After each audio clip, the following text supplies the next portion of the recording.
2025 წლის 43 და 44 კვირა. ეს არის ახალი ფურცელი ტექნოლოგიების სამყაროში, რომელმაც ხელოვნური ინტელექტი უბრალო ჩატბოტიდან ისეთ აგენტად აქციეს, რომელსაც უკვე წვრთნობა აქვს თქვენს საფულესა და კომპიუტერებზე. მომდევნო წუთებში ჩვენ გავივლით გარღვევებს, რომლებიც ფუნდამენტალურად ცვლის თქვენს ცხოვრებას. მოდით დავიწყოთ. ამბავი პირველი.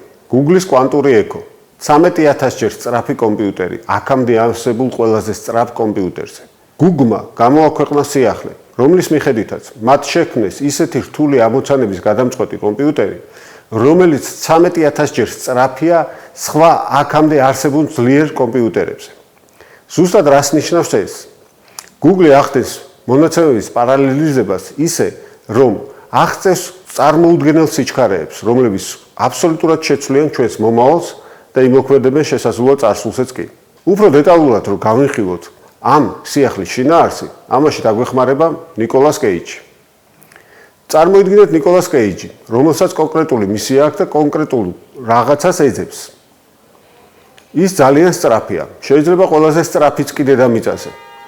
მაგრამ ვერ ასრულებს ამ ამოცანას საკმარისად სწრაფად და საბოლოოდ ჩაფლავდება. თუმცა თუ ნიკოლას კეიჯს ექნება უნარი, რომ გამრავლდეს და პარალელურად რამდენიმე ნიკოლას კეიჯმა ან ძალიან ბევრმა ნიკოლას კეიჯმა ეძებოს ის ნივთი, რომელსაც აქამდე ყველაზე სწრაფი ნიკოლასი ეძებდა, მაშინ ისინი აუცილებლად მიაღწევენ მიზანს. ასეთია Google-ის ახალი კომპიუტერიც. Google-ის კვანტურ კომპიუტერში შეუძლია შედეგად მოქცეს თან ყოფნა და თან არ ყოფნაც, ნულიც და ერთიანიც. მისი პარალელიზმის საშუალებით ჩვენ ვიღებთ წარმატებელ და წარუმატებელ შედეგებს ერთდროულად. წარმოიდგინეთ ეს ინსტრუმენტი სხვადასხვა სამედიცინო კვლევებში. რამდენად სწრაფად შეძლებს Google მოიძიოს საჭირო მედიკამენტი ამ თუ იმ დაავადებისთვის. ან გადაწყვიტოს რაიმე ახალი დავალება, ან შეასრულოს რაიმე სხვა დავალება. მაგალითად გამოიკლიოს რა შანსი არის კამათლის ამ თუ იმ კომბინაციის დაჯდომის. ეს რეალურად ძალიან მნიშვნელოვანი ინსტრუმენტია ჩვენი მომავლისთვის, რომელსაც ალბათ ფეხი უნდა აუბათ და მინიმუმ ვიცოდეთ მისი არსებობის შესახებ. შემდეგი სიახლე OpenAI-ის ახალ ბრაუზერს, Atlas შეეხება. ბევრი თქვენგანი ალბათ ახლა იყენებთ სხვა ვებ ბრაუზერებს, უმეტესობა ალბათ Google Chrome-ს, მაგრამ Atlas-ით OpenAI-მ სადა ახალი ნაბიჯი გადაედგა ამ მიმართულებით. რას ნიშნავს ეს? წარმოიდგინეთ, რომ თქვენი ვებ ბრაუზერი აღარ არის უბრალოდ წიგნი, რომელსაც კითხულობთ. ის არის ჭკვიანი მეგობარი, რომელიც ზის თქვენს ბრაუზერში, თქვენს გვერდით და კითხულობს თქვენთან ერთად. იღებს ინფორმაციას, რას აკეთებთ, როგორ აკეთებთ. ამ ყველაფერს სწავლობს და შემდეგ თქვენს გარეშე, თქვენი ბრძანებით იმეორებს იგივებს.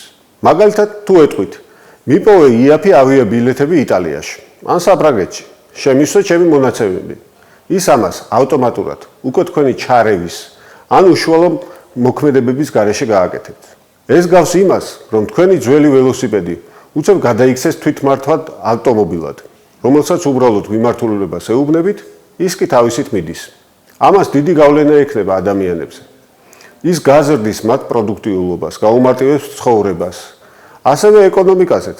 წარმოიდგინეთ, შეიძლება მომავალი იყოს ისეთი, სადაც თვითონ ადამიანები არ არიან ჩარეული უკვე მათი პირადი პრობლემების გადაწყვეტაში, რომელიც ეხება რაიმე ნივთის შეძენას თუ რაიმე ფორმების შევსებას. და ამას მათ მაგივრად, მათი ჩატბოტების მაგივრად, მათი აგენტები აკეთებენ. ეს აბსოლუტურად ცვლის მარკეტინგის არსებულ წესებს. შემდეგი სიახლე ისევ OpenAI-ის ეხება. PayPal და OpenAI დამეგობრდნენ. PayPal ძალიან ფართოდ გავრცელებული გადახდების ინსტრუმენტია, რომელიც ადამიანებს ეხმარება საერთაშორისო თუ ადგილობრივ გადარიცხვებში. ხოლო OpenAI მის ინტეგრირებას აპირებს. წარმოიდგინეთ, თქვენს თხოვნთ თქვენს მეგობარს ფეხსაცმლის ყიდვას. თქვენი მეგობარი ეძებს თქვენთვის სასურველ ფეხსაცმელს და გეკითხებათ, გსურთ თუ არა პროდუქტის საფასურის გადახდა. თანხმობის შემთხვევაში თქვენი ზედმეტი დახარჯული დროის გარეშე იხდის და ყიდულობს თქვენთვის სასურველ პროდუქტს. სწორედ ამის ინტეგრაცია განახორციელა OpenAI თავის ფარგლებში. ეს არის პერსონალური შოპინგი, სადაც თქვენი ასისტენტი არა მხოლოდ გირჩევთ, არამედ პასუხისმგებელია თქვენი პროდუქტის შეძენაზე. ეს ზოგავს დროს, მაგრამ ზრდის სპონტანური ხარჯვის რისკებსაც. ამით კომპანიების კონკურენციაც იცვლება. ეს სრულიად ცვლის მარკეტინგს. კომპანიები ახლა უკვე OpenAI-ს გადაუხდიან თანხას, რათა აგენტმა მათ პროდუქციას გაუწიონ რეკლამირება და რეკომენდაცია. შესაბამისად, რადგანაც ვიცით, რომ გადახდისთვის ბევრი პროცედურა გასატარებელი აღარ იქნება, ტრანზაქცია სწრაფად განხორციელდება. თუმცა, რომ გადავხედოთ რეალობას, მაგალითად უკვე დაფიქსირდა საჩივარი Amazon-ის მხრიდან ამ მიმართულებით.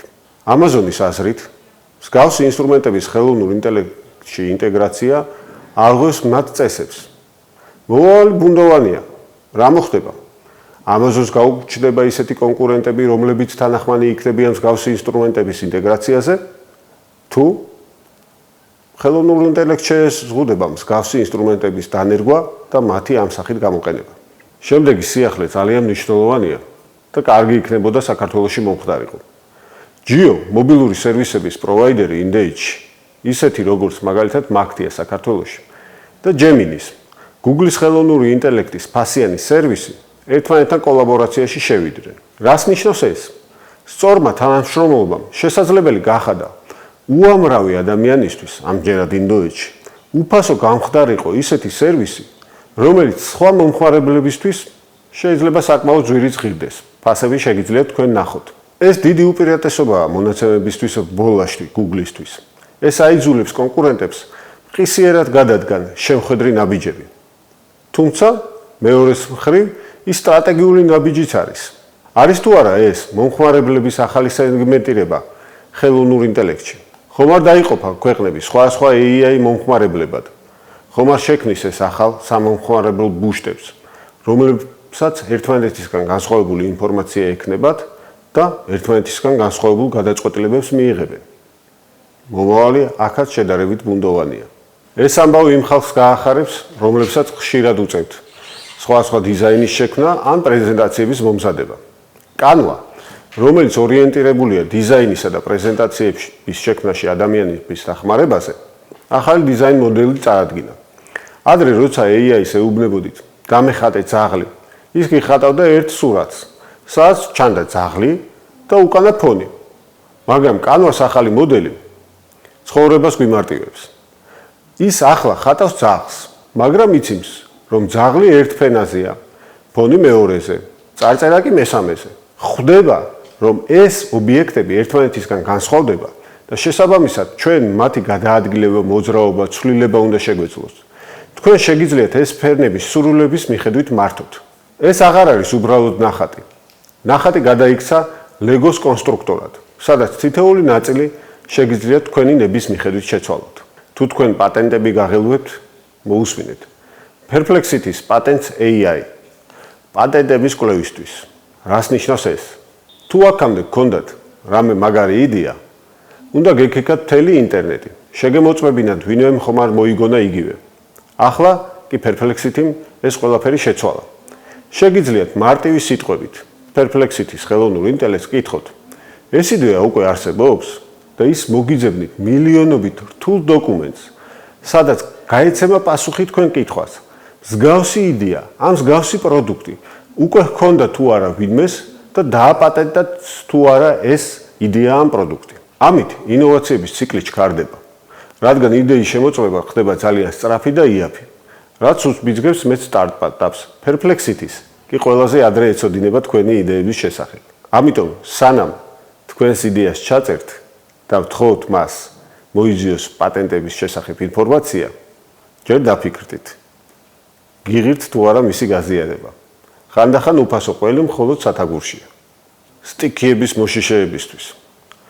მსოფლიო მეტეოროლოგიურმა ორგანიზაციამ ხელოვნური ინტელექტის დანერგვა დაიწყო. გაეროს ამინდის ორგანიზაციამ გადაწყვიტა, რომ ყველა ქვეყანაში დაიწყოს ხელოვნური ინტელექტის გამოყენება ქარიშხლებისა და წყალდიდობების პროგნოზირებისთვის. ეს არის დედამიწის უზარმაზარი სასკოლო ზარი, რომელიც რეკავს არა 5 წუთით ადრე, არამედ რამდენიმე საათით ადრე ატყობინებს ყველა დაინტერესებულ პირს მოსალოდნელი საფრთხის შესახებ. ეს არის ნაკლები ზარალი სტიქიური უბედურებებისგან.